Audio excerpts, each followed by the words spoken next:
ఉపయోగం కాబట్టి వారందరి సౌకర్యం కోసం అన్ని రకాలైనటువంటి ఆస్తులు కానీ వేరే రకాలైనటువంటి సదుపాయాలు కానీ గమనించారు. ఆ కాలం ఆయన దానికి గౌరవం కూడా ముఖ్యంగా తెలియకపోవడం మూలంగా వస్తాయి. ఇతరులు గౌరవించకపోవడం మూలంగా వేదానికి ఉన్నటువంటి గొప్పతనం తగ్గేది నేను మాట్లాడలేదు. నేను దేవాలయంలోకి వెళ్ళి దేవుడిని ఆస్వాదించడం అంటే దేవుడికి ఏమి ఇబ్బంది ఏమి లేదు. అది నాకే నష్టం. నేను దేవాలయానికి వెళ్ళడం అంటే కూడా దేవుడికి ఏమి నష్టం లేదు. అందుచేత వేదాన్ని మేము కేసరించుకుంటాం అనుకునే వాళ్ళ గురించి మనం పెద్దగా చర్చించడం అవసరం. కానీ సమాజంలో మళ్ళీ ఆ వేదానికి వైభవం రావాలి. దాని అర్థం తర్వాత అందరూ అర్థం చేసుకోవాలి. ఇది మాకు కావాలనేటువంటి మళ్ళీ కాలం రావాలి. అది రావాలంటే మిగతా వృత్తులతో కలిపి నేర్పేటువంటి పద్ధతి ఏమైనా మీరందరూ కూర్చొని ఏదైనా కనుక్కుంటే ఖచ్చితంగా నేను అనుకుంటాను. ఎంతో వేద పండితులు అనేక సభలో నేను చూస్తుంటాను. అంత మా పండితులు కూడాను చిన్న సంభావన కోసం భయపడుతుంటే నాకు చాలా బాధ వేస్తుంది. కావాల్సిన ఎన్నికలు కానీ వారు ఆ సభకు రావడమే మనం ముఖ్యంగా తెలుసుకోవాల్సిన గొప్ప పండితులు. సంభావన కోసం వాడు ఎదురు చూడవలసిన అవసరం కలగడమే చాలా శోచనీయ విషయం. అందుచేత వారు వేరే రకంగా వేదాన్ని ఆకలింపు చేసుకొని వేదానికి సంబంధించినటువంటి శాస్త్రాన్ని ఇతర గ్రంథాన్ని ఆకలింపు చేసుకోవాలన్నటువంటి మహాపండితులు ఈ మామూలు విద్యలు నేర్చుకోవడం ఏమైనా కష్టం కాదు. వాళ్ళు ఇంజనీర్ అవ్వడం కష్టం కాదు, డాక్టర్లు అవ్వడం కష్టం కాదు, లాయర్లు అవ్వడం కష్టం. నేనంటాను ఆ విధంగా కూడా మామూలు లౌకిక విద్యలతో పాటు ఇది కూడా నేర్చుకుని ఈ విద్యకి ప్రత్యేకమైనటువంటి గౌరవం తీసుకురావాల్సిన అవసరం ఉంది. ఈ విధంగా చేయవలసిన అవసరం ఉంది. దీని ప్రత్యేకత దీన్ని అలాగే ఉంటాయి, నేర్చుకునే పద్ధతిని అలాగే ఉంటాయి. దానితో పాటు లౌకిక విద్య కూడా నేర్చుకుంటే ఒక ఐఏఎస్ ఆఫీసరు లేక ప్రభాకర్ రావు గారు ఐఏఎస్ ఆఫీసరు, కోదండరావు గారు జడ్జి గారు, ఇంజనీరు, డాక్టరు గొప్ప ఆ వృత్తిలో గొప్పగా ఉంటూ కూడా వేద పండితున్నట్లయితే ఎవరి మీద వేదం గురించి ఆధారపడవలసిన అవసరం రాదు. వేదంగానే శాస్త్రం ఇది ఎంత త్వరలో మనం అమలు పెట్టగలిగితే అంత మంచిదని నాకు. దీనికి ఏదైనా ఒక రూపకల్పన చేసినట్లయితే తప్పకుండా దానికి తగిన సహాయం నేర్చుకుందామన్నటువంటి వారు ఎక్కువ మందిగా వస్తారు, శ్రద్ధగా నేర్చుకుంటారు. ఇంకా కొన్ని వందల ఏళ్ళు, కొన్ని వేల ఏళ్ళు ఈ విద్య అనుభవం ఉంది. అందుచేత ఈ పద్ధతిని ఏమైనా ఆలోచించాల్సిన అవసరం ఉంది.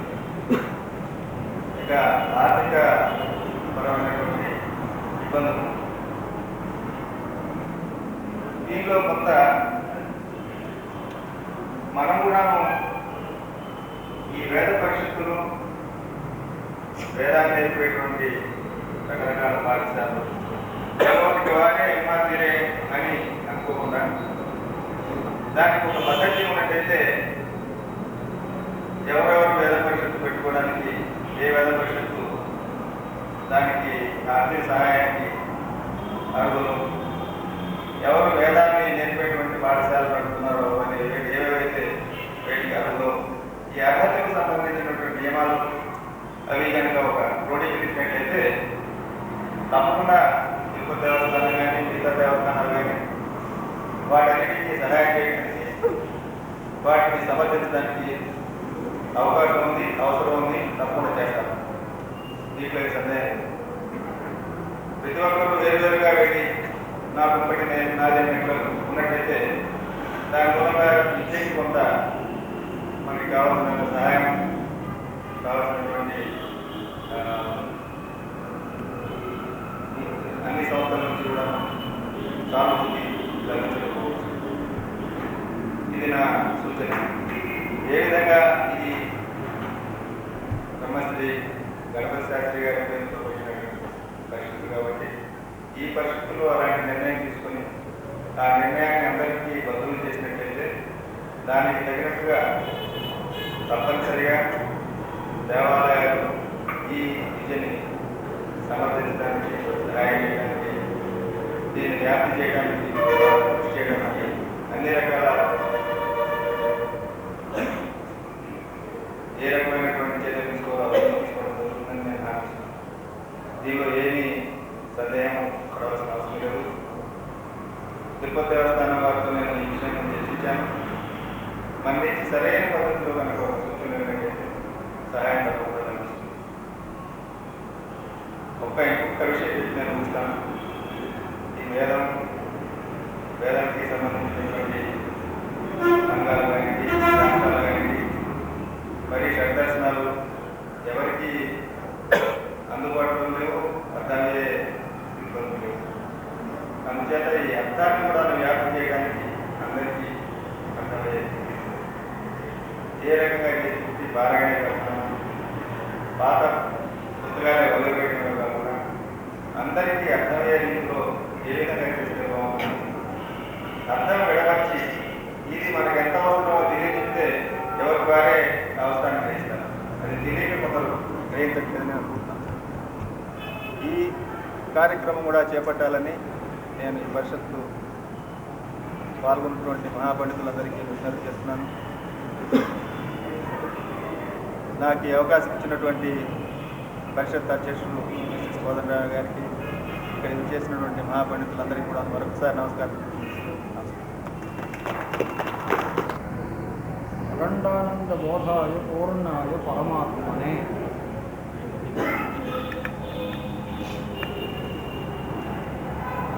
యద్వాణీ ద్యోనిధ్యస్థ మన్మోహత్వాంత సంతతి నమస్తాన్ భగవత్పాదాన్ గౌరవ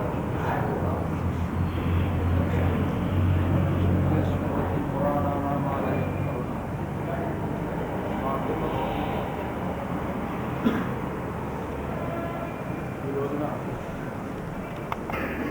కాబట్టి ఏక విజ్ఞానే సర్వ విజ్ఞానం అన్నట్టుగా అందరినీ పరమాత్మ స్వరూపంలో భావం చేస్తే సర్వ విజ్ఞానం. ఇప్పుడు మనకు సంక్షేమంగా చెప్పేది అన్నిటికంటే ప్రధానమైనది వేద వాంగ్మయం. ఆ వేదాన్ని స్వరవర్ణ లోపాలు లేకుండా ఇంతవరకు దాన్ని రక్షించి వచ్చారు బ్రహ్మర్షులు, రాజర్షులు అందరూ కూడా. రాజర్షులు అందరూ కూడా వెళ్ళారు. బ్రహ్మర్షులే ఒక బ్రాహ్మణులలోనే ఆ వేదం సంప్రదాయంగా వస్తుంది. ఈ వేద విద్యను మనము పోషించకపోతే మన సంస్కృతే లేదు, మనమే లేము అనేటటువంటి భావం మన భారతీయులలో, ఆస్తికులలో చాలా మందిలో ఉంది. పెద్దవాళ్ళైనటువంటి వారందరిలోనూ కూడా ఉంది. అటు సుప్రీంకోర్టు, హైకోర్టు, కోర్టులు, మామూలుగా మరొకటి అనేక పెద్ద పెద్ద డిపార్ట్మెంట్లో వాళ్ళందరూ కూడా ఈ వేద విద్య విషయంలో తగినటువంటి పోషణ చేయకపోతే మనకు మన సంస్కృతే లేదు అనేటటువంటి భావం చాలామందిలో ఉంది. దానికి చేస్తున్నాం. సరే, ఇంకా ఆ వేదవాంగ్మయాన్ని గురించి మాట్లాడితే అవకాశం దొరికితే పండితులైన వాళ్లకు గంటలు రోజులు మాట్లాడడానికి అందులో అనంతమైన విషయం ఉంది. అందుకోసమై భాగవతంలో చోట రాజ్యం చెయ్యాలి అంటే, ప్రభుత్వం పరిపాలించాలి అంటే వేదశాస్త్రమే జరగాలి అని చెప్పారు. కాబట్టి దశావరా పరిషత్తు ఏకావర అని రాజ్యం పరిపాలించేటప్పుడు రాజులు, క్షత్రియులు 10 మంది మహావిద్వాంసులను పెట్టుకుని ధర్మ నిర్ణయాలు చేసుకుని వాళ్ళు పరిపాలిస్తూ ఉంటారు. దశావర పరిషత్తు అనేది గృహదారు. అయ్యా 10 మంది మామూలుగా మీరు కోర్టులో ఉంటారు కాబట్టి పూలు పెంచి ఏదో అంటారు, ధర్మాసనం ఏదో అంటారే, ఆ రకంగా ఆ ధర్మ విషయంలో అలాంటి నిర్ణయం చేసేటటువంటి వాడిని దశావర పరిషత్తు, అథవా ముగ్గురు నలుగురు, అథవా ఒక్కడైనా సరే పెట్టుకోవచ్చు.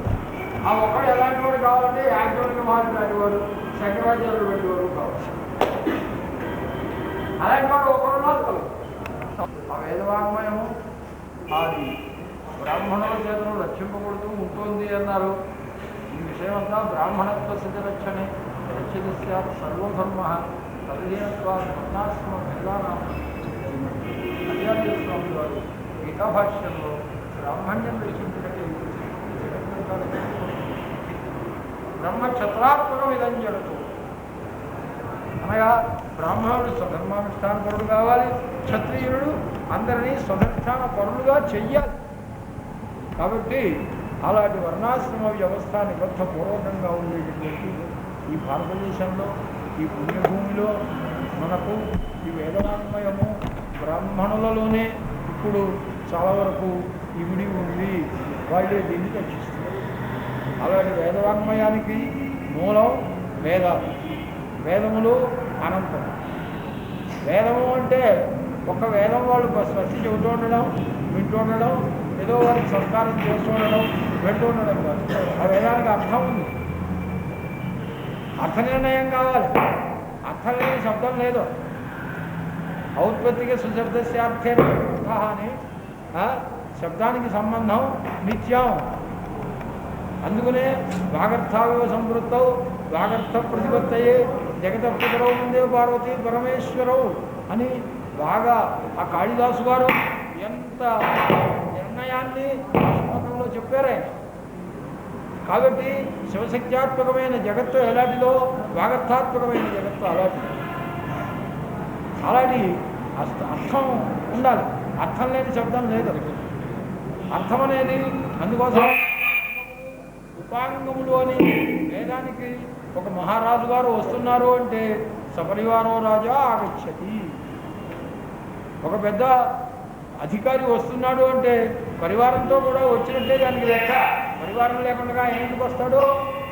కాబట్టి అంగాలు, ఉపాంగాలు, ఉపోపాంగాలు చాలా ఉన్నాయి. 14 విద్యాస్థానాలు. ఈ 14 విద్యాస్థానములు చదువుకుంటే వేదం చదువుకున్నట్టు అర్థం. నాకు పూర్వకాలంలో 14 విద్యాస్థానాలు చదువుకునేవారు. మన సన్నిధానం వారు ఆ మాటే అంటూ ఉంటారు. మనువు గారు వేదాధ్యయనం, అంగాధ్యయనం, ఉపాంగాధ్యయనం అన్నీ చేయమన్నారు. ఆ పద్ధతిగా చేయించాలి. కేవలం వేదం చదువుకోవడం, కేవలం శాస్త్రం చదువుకోవడం అలా కాదు అని చెప్పి రకంగా ఈ నిర్ణయాలన్నీ ఎలా నుంచో ఉన్నాయి. అందులో ఇప్పుడు అంగాలు శిక్షాంగాన్ని జ్యోతిషం కదా కల్పస్థేతి షడంగానే షడంగాలు ఉన్నాయి. అలాగే ఉపాంగాలు అధ్యక్షుల వారు చెప్పినట్టుగా వైశేషిక దర్శనం, న్యాయ దర్శనం, తర్వాత సాంఖ్య దర్శనం, యోగ దర్శనం, పూర్వమీమాంస, ఉత్తరమీమాంస, మొత్తం షడ్దర్శనాలు. ఇవి ఆస్తిక దర్శనాలు. ఆస్తికుడు, నాస్తికుడు అనే దానికి విభాగం ఏమిటి అంటే వేద ప్రామాణ్యాన్ని అంగీకరించిన వాడు ఆస్తికుడు, వేద ప్రామాణ్యమును అంగీకరించని వాడు నాస్తికుడు. వేద ప్రామాణ్యాన్ని అంగీకరించినటువంటి నాస్తిక దర్శనాల్లో మనకి అనాది కాలం నుంచి మన సంస్కృత వాంగ్మయంలో, ఇతర వాంగ్మయాల్లోనే ఉన్నాయి, సంస్కృత వాంగ్మయంలోనే ఉన్నాయి. కాబట్టి అలాంటి నాస్తిక దర్శనాలు, ఆస్తిక దర్శనాలు వీటన్నిటినీ కూడా పరిశీలించి వేదార్థాన్ని మనకి అందించిన వారు మహర్షులు. అందులో అగ్రేసరులు శంకరాచార్యుల వారు, తర్వాత స్థానం విద్యారణ్యుల వారు, తర్వాత స్థానం అప్పయ్యీక్షుల వారు, ఇంకా తర్వాత ఈ ఆర్ష విద్యా పోషకులైనటువంటి బ్రహ్మ విద్యాచార్యులు, వేద విద్యాచార్యులు ఎంతోమంది నేటి వరకు ఉంటూనే ఉన్నారు. అలాంటి స్థానంలో ప్రథమవ స్థానం శంకరాచార్యుల వారిది, రెండవ స్థానం విద్యారణ్యుల వారిది, మూడవ స్థానం అప్పయ్యీక్షుల వారిది.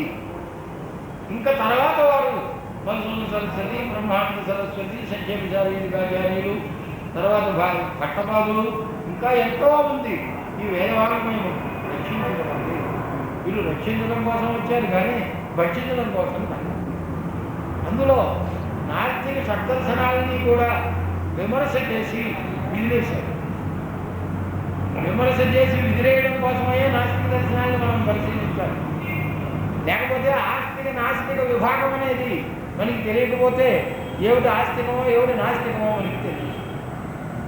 అందుకనే శ్రీశంకరాచార్య నా బిందు టీకలో శ్రీశంకరాచార్య నవావతారం అన్నప్పుడు ఆస్తిక షడ్దర్శనీ కర్తృనా నాస్తిక షడ్దర్శనీ కర్తృనాంచ శిక్షక ఆచార్య అని చెప్పారు.